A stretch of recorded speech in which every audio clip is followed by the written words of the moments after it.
En el video anterior estuvimos viendo un poco cómo era esto de la conquista del papado sobre la Tierra Gloriosa. Concluimos que esta conquista representa el momento en que se establece la ley dominical en los Estados Unidos y de esta manera formando la imagen de la bestia. Quiero compartir con ustedes algunas citas, ¿sí?, para ver de qué se trata la ley dominical, ver qué puntos son más destacables. Y la primera se encuentra en esta referencia, Sign of the Times, 12 de junio de 1893, el párrafo 12, y dice así: cuando la tierra que el Señor proveyó como un asilo para su pueblo, para que lo adoraran de acuerdo con los dictados de sus conciencias. Y quiero hacer una aclaración, esta tierra que el Señor proveyó como un asilo. En el video anterior habíamos leído algunas otras citas que hablaban de que Palestina había sido provista como una tierra para refugio y asilo para Israel. De la misma manera, Estados Unidos había sido provisto para el pueblo de Dios como una tierra de refugio y asilo. Y entonces acá está haciendo referencia otra vez a esta tierra. Y entonces dice: cuando la tierra que el Señor proveyó como un asilo para su pueblo, la tierra sobre la cual el escudo de la omnipotencia ha sido colocado por largos años, la tierra que Dios ha favorecido, haciéndola depositaria de la religión pura de Cristo, cuando la tierra, mediante sus legisladores, abjure los principios del protestantismo y promueva la apostasía romana de quebrantar la ley de Dios, es entonces que la obra final del hombre de pecado se revelará. Es en ese momento. Otra cita que está en la Review and Herald del 2 de mayo de 1893, también en el párrafo 11, dice así: el pueblo de los Estados Unidos ha sido una nación muy favorecida, pero cuando ésta restrinja la libertad religiosa, renuncia al protestantismo y apoye al papado, habrá colmado la medida de su culpabilidad. Y en los libros del cielo se registrará apostasía nacional. El resultado de esta apostasía será la ruina nacional. ¿Sí? Es muy interesante que un punto a destacar es la violación de la libertad religiosa. Entonces, esta unión de Estados Unidos con el papado no se va a dar de un momento para otro, no va a ser de un día para otro. Va a ser un proceso de violación de libertad que va a llegar al punto de violar la libertad religiosa y así unir la mano con el catolicismo. Quiero leerles algunos fragmentos de otras citas. Todas estas citas que yo les voy a leer están en el archivo en la descripción del video, ¿sí? Pero les voy a compartir algunas partes para enfatizar algunos puntos. Dice Elena de White en la Review and Herald del 1 de junio de 1886, ¿sí? En el párrafo 13. Sin embargo, esta unión no se efectuará por un cambio en el catolicismo, porque Roma nunca cambia. Ella clama ser infalible. Es el protestantismo que cambiará. La adopción de ideas liberales por su parte lo conducirá al punto en el cual pueda unir su mano con el catolicismo. Es el protestantismo el que cambiará. Entonces, tenemos que esperar que algo suceda con los protestantes en los Estados Unidos para que esta ley dominical sea una realidad. El conflicto de los siglos, en la página 576, dice: se declarará que los hombres ofenden a Dios al violar el descanso del domingo. Que este pecado ha traído calamidades que no concluirán hasta que la observancia del domingo no sea estrictamente obligatoria. Ese va a ser el punto de la ley dominical.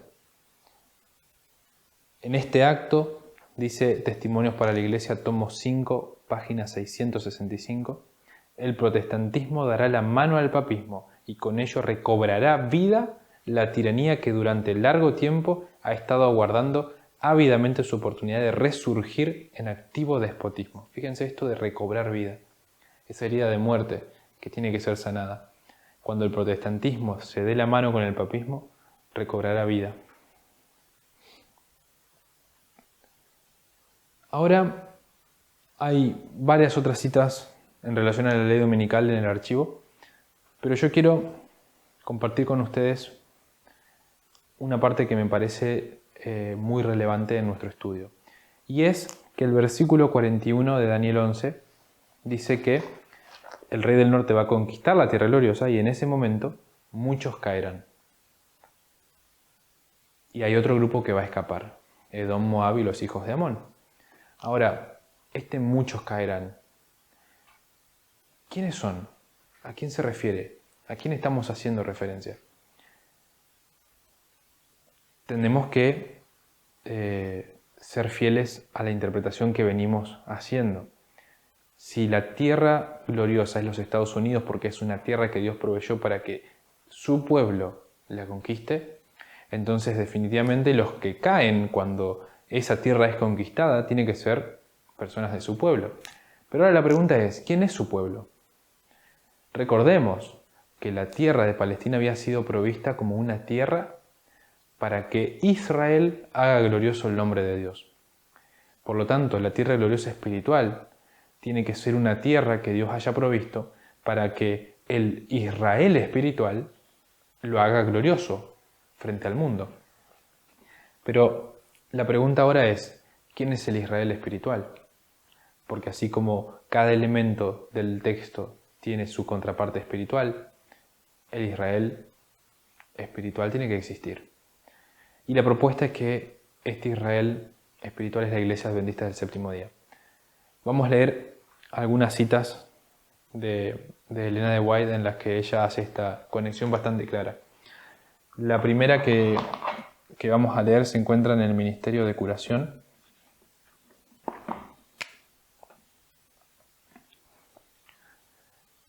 En la página 315, el párrafo 9. Ella dice: nosotros estamos contados con Israel. Todas las instrucciones dadas a los antiguos israelitas respecto a la educación de sus hijos, todas las promesas de bendición por medio de la obediencia son para nosotros. Nosotros, como adventistas, estamos contados con Israel. Todas las bendiciones que se le hicieron a Israel son promesas para nosotros también. Palabras de vida del Gran Maestro, página 247, párrafo 4. Dice lo siguiente: las palabras que Dios dirigió al antiguo Israel encierran una solemne amonestación para la Iglesia actual y sus dirigentes. La cita sigue un poquito, pero quiero resaltar esto, que las palabras que Dios dirigió a Israel son una amonestación para la Iglesia hoy, las mismas palabras. Y fíjense esta se encuentra en Sign of the Times de noviembre, específicamente el 11 de noviembre de 1880, en el párrafo 13. Dice así: toda la experiencia de Israel contiene una lección para nosotros, los que estamos viviendo en las últimas horas del tiempo. Deberíamos considerar cuidadosamente su curso de acción y el trato de Dios con ellos, y entonces imitar sus virtudes, y a la vez evitar aquellos actos que trajeron sobre ellos su desaprobación. Este poderoso Dios de Israel es nuestro Dios. Podemos confiar en Él y si obedecemos sus requisitos, Él obrará en nuestro favor en una forma tan notable como lo hizo por su pueblo de antaño. El tema de estudio y el esfuerzo más ferviente del moderno Israel debería ser el colocarse en una relación decidida e íntima con Dios. Fíjense este concepto, el moderno Israel. Ella está hablando de que la Iglesia Adventista es el moderno Israel. Consejos para la Iglesia.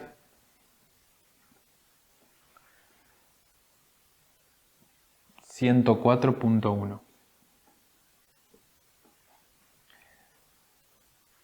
dice así: Dios ha llamado a su Iglesia en este tiempo como llamó al antiguo Israel para que se destaque como luz en la tierra. ¿En qué tierra tenía que destacarse Israel como luz? En Palestina. Dios ha llamado a su Iglesia en este tiempo, dice ella, para que se destaque como luz en la tierra, tal cual como Israel. ¿En qué tierra? En los Estados Unidos. Por la poderosa hacha de la verdad, los mensajes de los ángeles primero, segundo y tercero La ha separado de las iglesias y del mundo para colocarla en sagrada proximidad a sí mismo.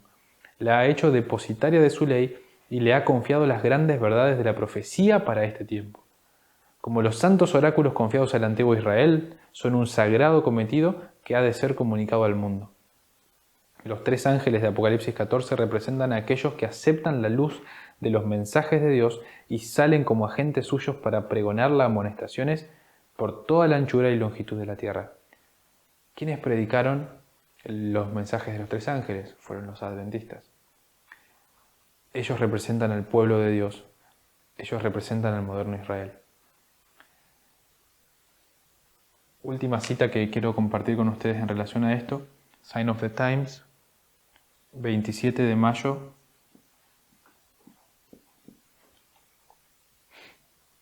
1880.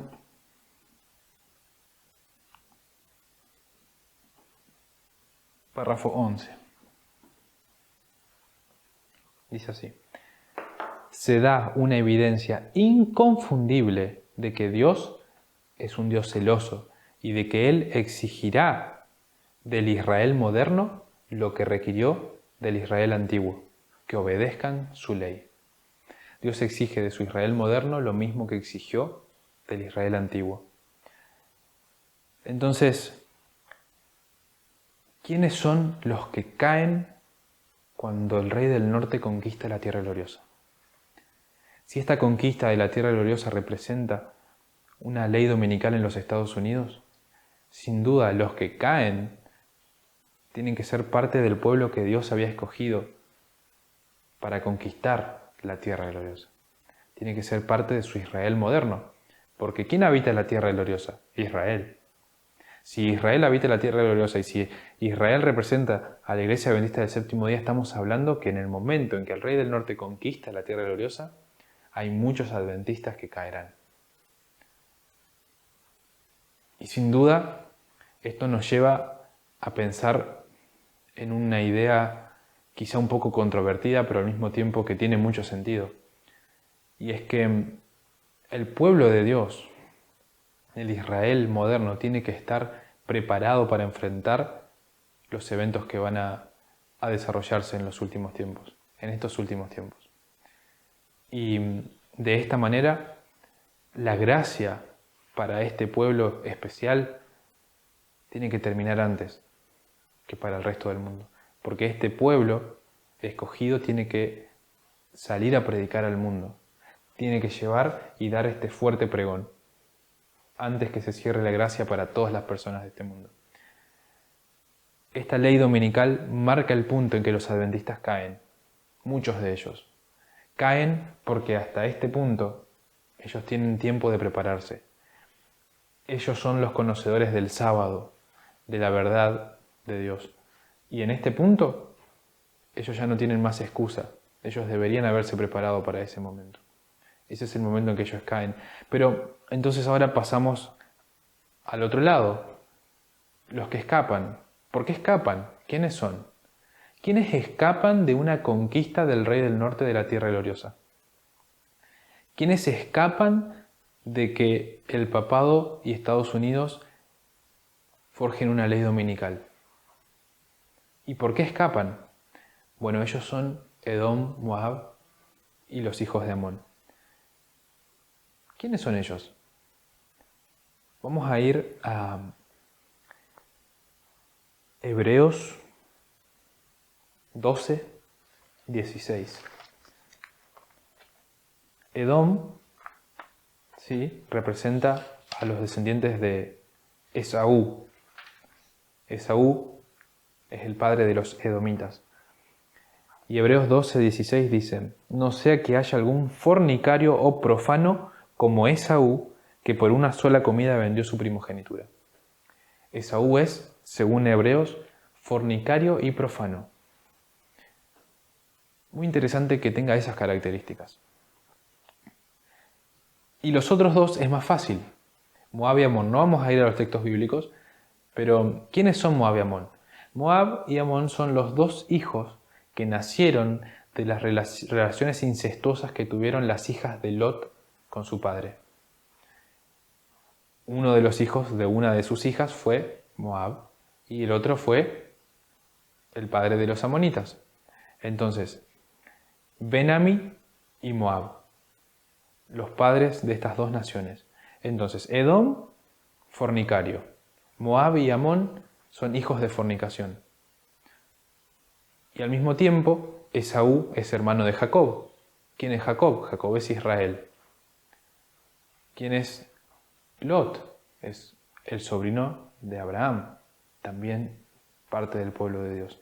En un sentido, son todos parientes de sangre, en un sentido literal. Pero nosotros sabemos que Edom, Moab y Amón son naciones que ya no existen en el tiempo del fin, que hoy no existen. Entonces, necesitamos sí o sí darles un significado espiritual.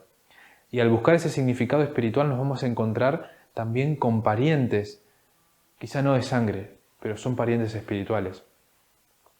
Estos parientes espirituales de la Iglesia Adventista son personas de otras denominaciones, que escapan de esa ley dominical no porque sean peores, sino porque no conocen, sino porque ellos no tienen la luz que tenemos nosotros. Son esas personas que cuando esta ley dominical sea impuesta para todos, van a escuchar el llamado que el pueblo de Dios les va a hacer a salir de Babilonia. Entonces, estas son esas personas. Jesús los identificaría como los obreros de la 11ª hora. Son esos que llegan al final. Son ellos que quizá no estuvieron durante todo el trabajo que se hizo, pero van a tener la misma recompensa. En este sentido, quiero compartir con ustedes un texto bíblico que se encuentra en Sofonías, en el capítulo 2.